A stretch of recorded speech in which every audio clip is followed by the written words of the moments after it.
Dear viewers, عبادات بہت سارے لوگ کرتے ہیں، لیکن عبادات کی حفاظت بہت ضروری ہے،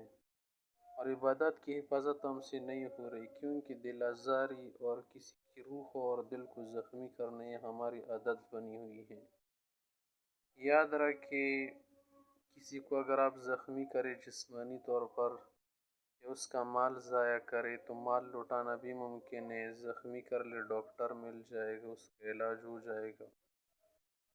لیکن اگر کسی کا دل آپ زخمی کرتے رہتے ہیں، دل آزاری کرتے رہتے ہیں، اذیت دیتے ہیں، روح زخمی کرتے ہیں،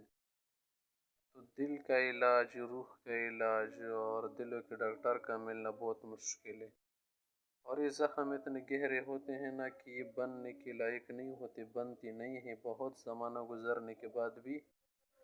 یہ رہتے ہیں۔ اس لیے اگر اپنی عبادت کی، اپنی حفاظت کرنی ہے تو کسی کی دل آزاری